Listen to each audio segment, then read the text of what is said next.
El Señor haga resplandecer su rostro sobre ti y tenga de ti misericordia. El Señor alce a ti su rostro y ponga en ti paz.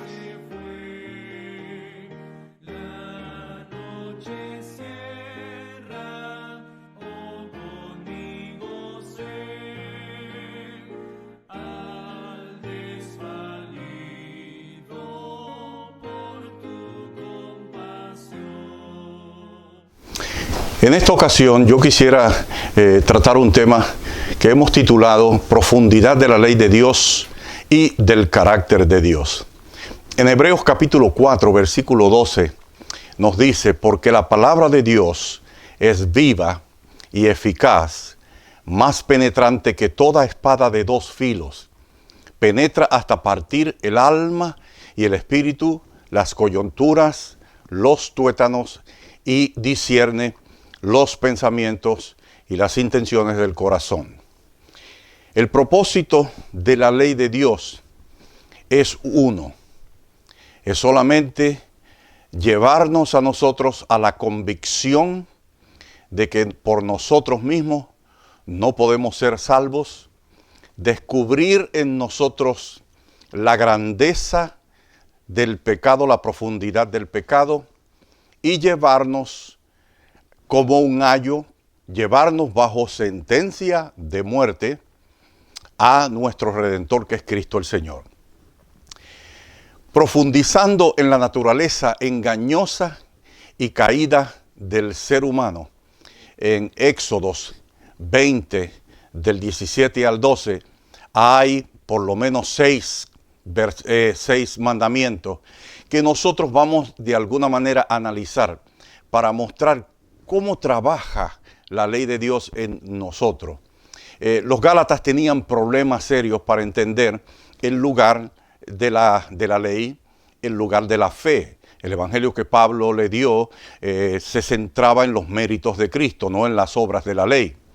Así que en lo profundo de nuestro ser, ellos no entendían que se encuentra un espíritu turbado, confundido y corrompido por el pecado. Debido a que fuimos creados a la imagen misma de Dios, el Creador no ha renunciado a esa maravilla de creación. Y por eso ha hecho un plan para darnos a nosotros redención, no a través de nuestros propios méritos, porque es imposible por la contaminación que hay en nosotros. Así que no renunció a esa maravilla de la creación, y depositar la imagen de Dios en una criatura o ser creado con una naturaleza menor a la de los ángeles, que no depende de vida en sí mismo, constituía para Dios mismo una maravilla divina. Debido a esto, o a esta composición, Dios no podía dejar a la humanidad a su desgracia. O sea, tenía que hacer algo para recuperar esa obra preciosa que Él había hecho. Pero rescatar ahora al ser humano desde la naturaleza caída conllevaba un esfuerzo mucho más complicado y riesgoso que su misma creación y origen. Uno de los primeros movimientos de Dios fue insistir en normas de comportamiento. Le dijo a Adán: el día que comas de esto, morirás. Tienes que guardar esto, no toques esto que está aquí. Estas normas eran previas al pecado y continuaron aún después del pecado. O sea, tiene que haber normas de trabajo, tienen que haber normas de conducta, donde quiera, antes y después. Antes del pecado, la naturaleza que Dios les había dado le permitía a Adán y a Eva obedecer cada requerimiento.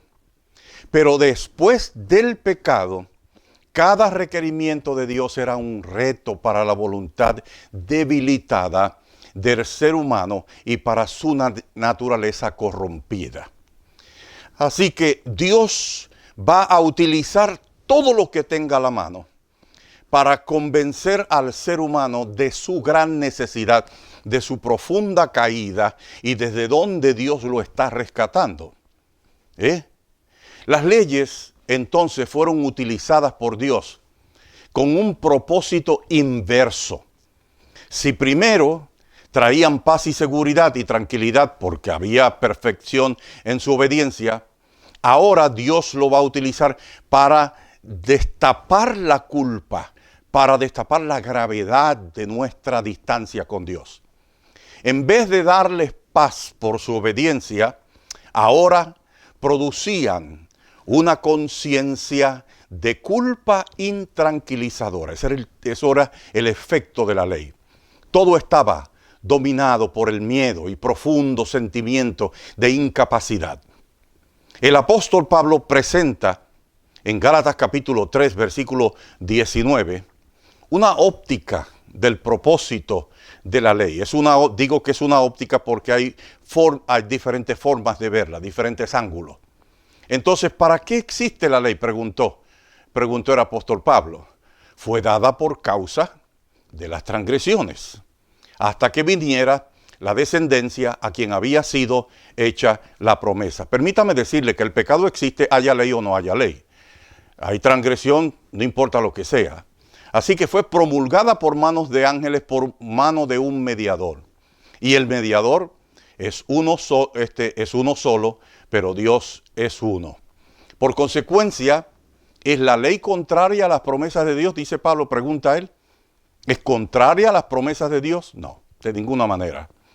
Porque si hubiera sido dada una ley capaz de vivificar, ahí es donde está el meollo del asunto. La ley no puede vivificar al hombre. Entonces la justicia sería por la ley y no por la fe en Cristo Jesús. No obstante, todo lo concentró, todo bajo pecado, para que la promesa fuera dada por la fe en Jesucristo a los que creen. Pero antes que viniera la fe, estábamos custodiados por la ley, reservados para la fe que había de ser revelada. Fíjese que sigue él diciendo, de manera que la ley ha sido nuestro tutor. Un tutor no tiene malas intenciones, un tutor enseña,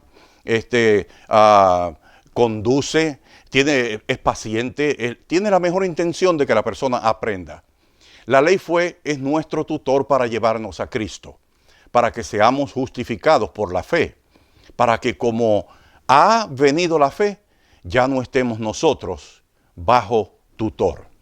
O sea, ahora cuando yo recibo los méritos de Cristo por la fe en Cristo Jesús, soy puesto bajo otro tutor, el Espíritu Santo.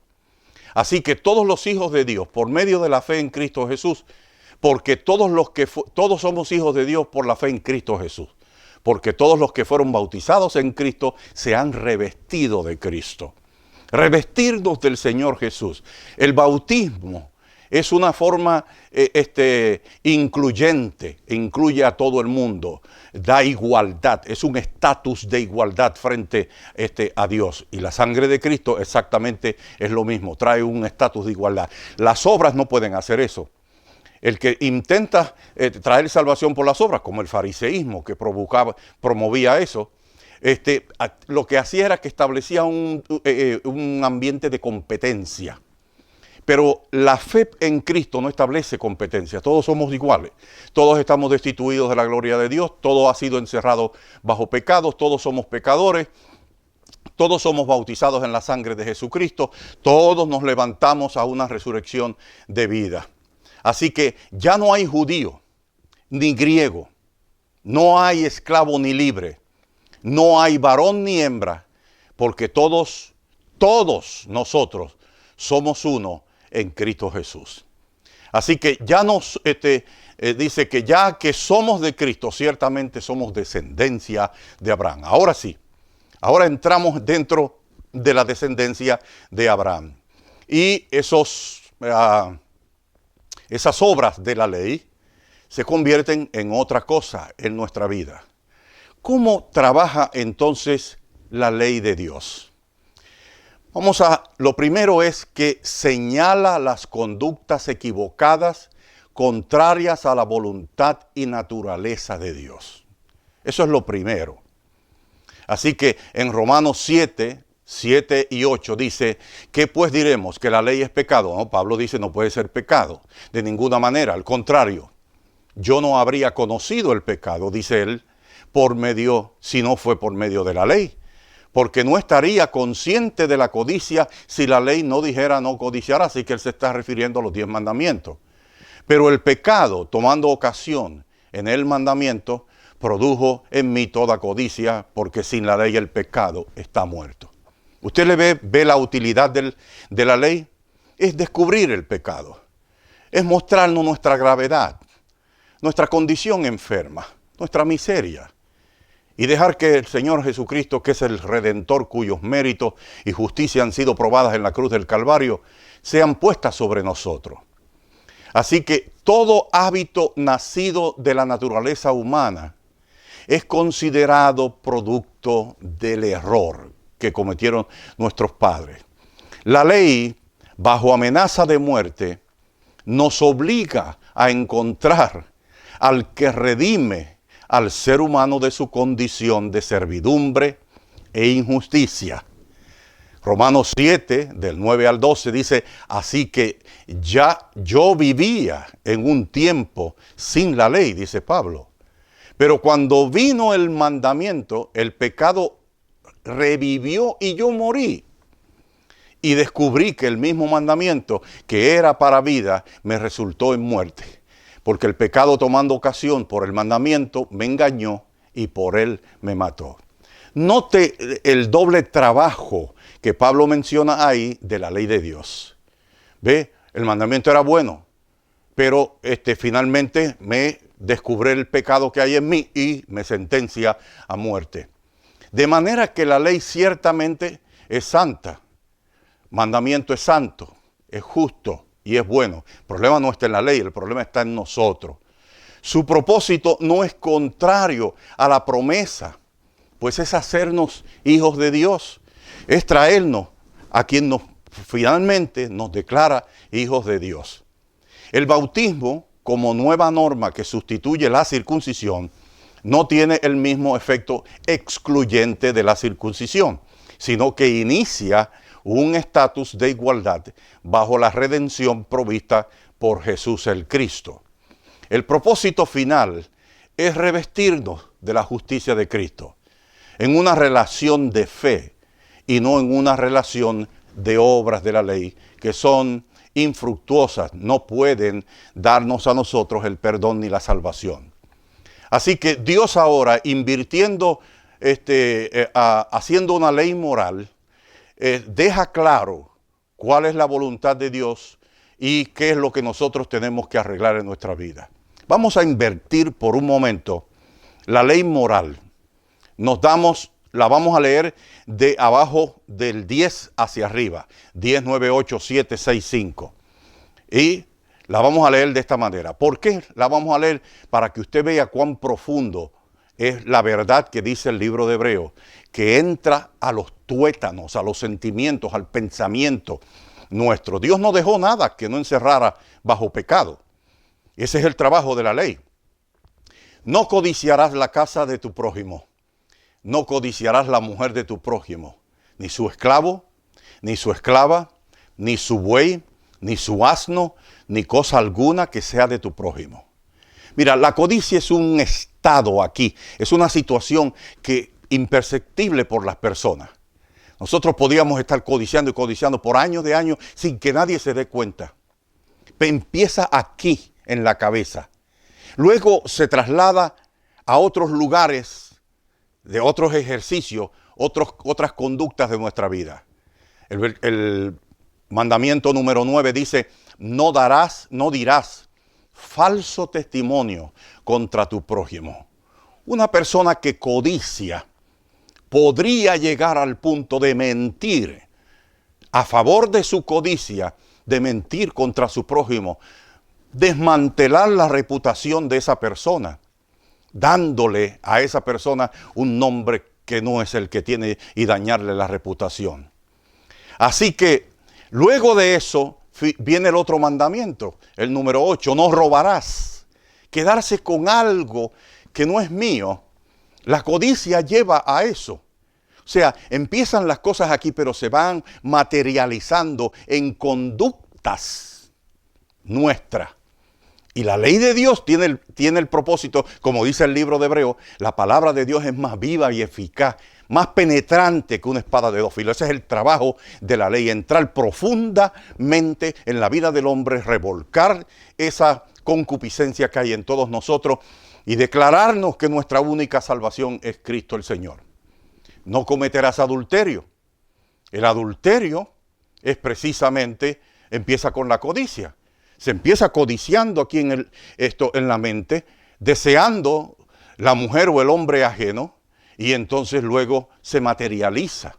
Pero el adulterio comienza aquí, por eso Jesús dijo, oíste que fue dicho a los antiguos, no adulterarás, mas yo os digo que cualquiera que mire una mujer para codiciarla, el tal adulteró.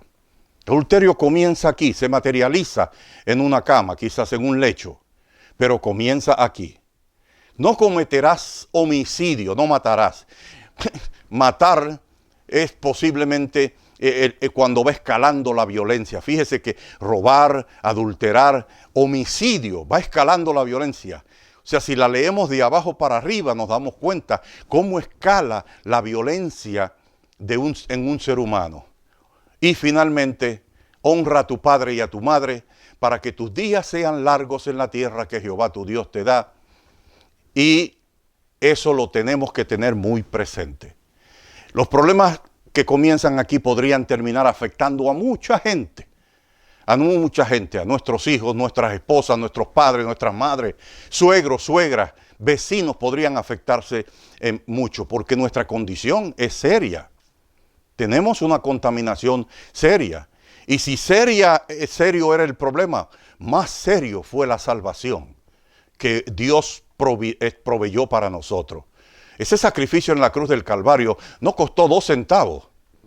Revertir todo el mal que hay en nosotros conllevó un enorme esfuerzo, más de lo que nuestra mente puede realizar. Así que vamos a poner esto que yo acabo de decir, este análisis de la ley de Dios, en el contexto de David. David y su proceso de pecado. David se paró sobre la torre, allá en lo alto de una torre de su palacio, y contempló lo prohibido, la desnudez de Betseba. Esa desnudez no le pertenecía a él, esa desnudez le pertenecía al esposo de Betseba, Urías el Eteo.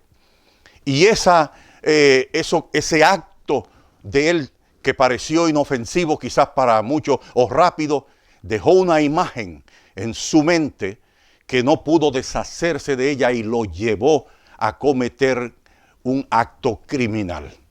En Samuel 11, 12 y 23 está el relato de eso que está ahí. Y el profeta Natán le dijo, las ofensas a la ley pueden ser perdonadas hasta que los seres humanos, y esto es un deber hacerlo. Fíjese, Natán le dijo, tú has tomado la oveja que aquel hombre nada más tenía.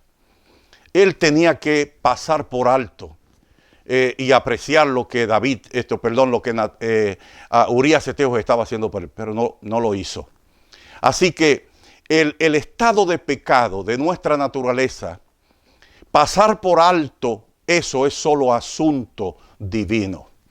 Es que la ofensa es mayor porque la imagen de Dios se encuentra comprometida en esa naturaleza corrupta, malsana, débil y egoísta. El pecado de Adán comprometió la hermosura del carácter de Dios ante todo el universo. Y los seres humanos fueron menospreciados. O sea, tuvieron que salir del lugar donde Dios los había creado. ¿Por qué pues entonces menospreciamos la palabra de Dios? La ley es buena, tiene su utilidad, no podemos despreciar el trabajo que ella hace, pero tampoco podemos contarlo como justicia para nuestra salvación. ¿Por qué menospreciamos la palabra de Dios? La palabra del Señor, dice Samuel 12:9, le dijo a David eso. ¿Por qué has menospreciado la palabra del Señor? hiciste lo malo ante sus ojos, has matado a espada a Urías el Eteo, has tomado a su mujer por mujer tuya, y a él lo has matado con la espada de los hijos de Amón. Fue triste lo que hizo David.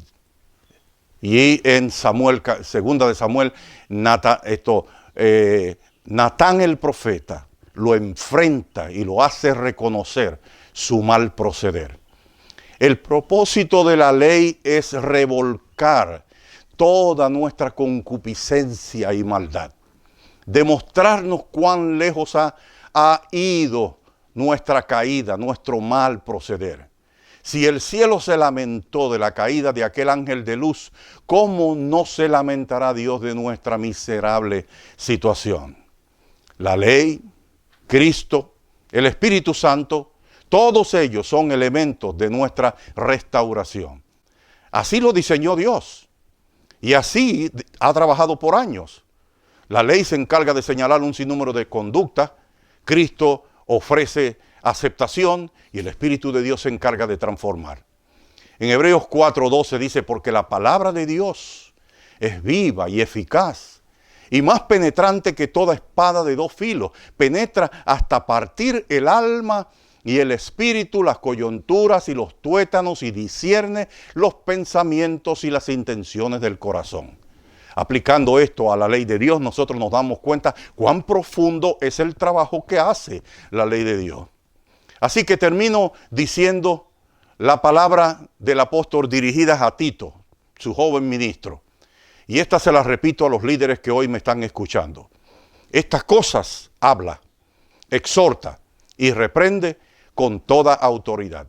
Que nadie te menosprecie.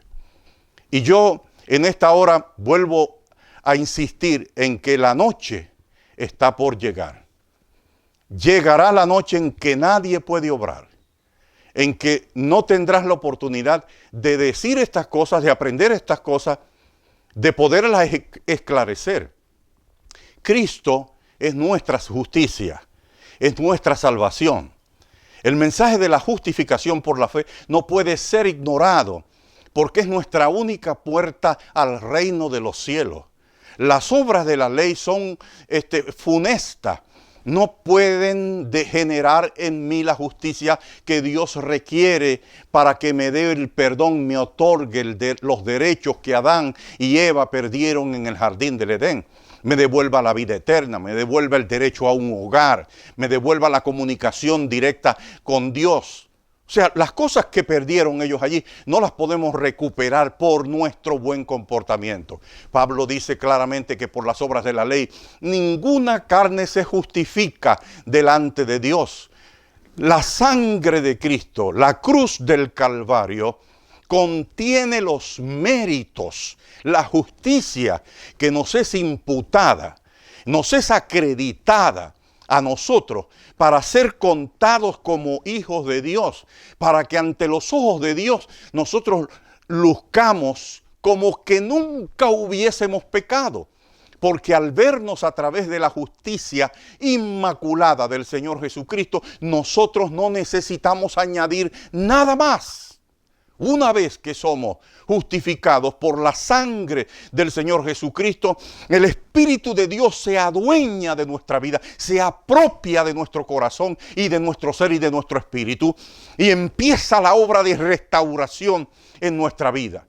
Y ese bautismo tiene que ser diario, bautismo del Espíritu, que reconstruye el alma, que nos convence de pecado, de juicio y de justicia, y nos hace permanecer en el lugar de nuestra salvación. El Espíritu de Dios que nos ama, que nos trata como si fuera un padre, una madre, un hermano, un hijo, con el amor que nosotros no podemos comprender, nos trata el Espíritu de Dios. Nos ama profundamente. Ese Espíritu está encargado de lo que nosotros no podemos hacer, porque la ley es santa, justa y buena. Pero el problema es la debilidad nuestra, dice Romanos 8. Nosotros somos débiles y no podemos entrar en esa negociación. Pero el Espíritu ahora va a hacer en mí lo que yo no puedo hacer, ni podía hacer, ni podré hacer nunca. Y esa fue la promesa que se le hizo en el exilio, al exilio de Israel, en el libro de Ezequiel, cuando se dice: y pondré dentro de vosotros mi espíritu, haré que andéis en mis mandamientos, guardéis mis derechos y los pongáis por obra. Solo el poder del Espíritu de Dios puede hacer que nuestra obediencia sea fructífera, sea un fruto, y no un medio. Nosotros cuando tratamos de hacerla un medio de salvación, no, el medio es Cristo. Y el Espíritu Santo convierte esa estadía en el Señor Jesús, la convierte fructífera, en una experiencia fructífera. Y el fruto, que es uno solo, igual que cuando Cristo dijo a Jesús, cuando le preguntaron a Jesús, ¿qué obras tenemos que hacer para que Dios nos acepte? Jesús habló en singular: esta es la obra de Dios, en singular. Esta es la obra de Dios, que creáis en el Hijo. Y entonces ahora el Espíritu habla en singular otra vez de nuevo. Este es el fruto del Espíritu, no los frutos del Espíritu, sino el fruto del Espíritu. Amor, gozo, paz, tolerancia, benignidad. ¿Cómo se llama? Es un compuesto. Es un compuesto de todas estas cosas. Y eso, cuando nosotros lo recibimos, se convierte la vida en fructífera y nunca estará en contra de la ley de Dios. Por eso Pablo dice: contra tales cosas no existe ley. Así que los hermanos que todavía no pueden comprender la diferencia entre ley y entre la ley la ley y las obras, la salvación por la fe en Cristo, la justificación por la fe, tienen que trabajar en esto. Porque vuelvo y repito, la noche viene cuando nadie puede obrar. El tiempo está terminando. Y usted tiene que conducir, como líder de la casa de Dios, tiene que conducir a miles, a cientos de personas. Tiene que conducirla usted a la salvación verdadera. No se convierta en un instrumento que carga las mentiras y que enseña cosas que nadie puede cargar. No ponga sobre los hermanos peso que usted mismo no pudiera cargar. Acepte que en esta hora usted necesita sabiduría de parte de Dios y doble sus rodillas en este momento o en el momento que usted lo crea pertinente. Doble sus rodillas y pídale a Dios sabiduría y deje que el Señor lo eduque y lo enseñe en este camino. Así que solo me resta decirle: Jehová te bendiga y te guarde. Jehová haga resplandecer su rostro sobre ti y tenga de ti misericordia. El Señor alce a ti su rostro y ponga en ti paz.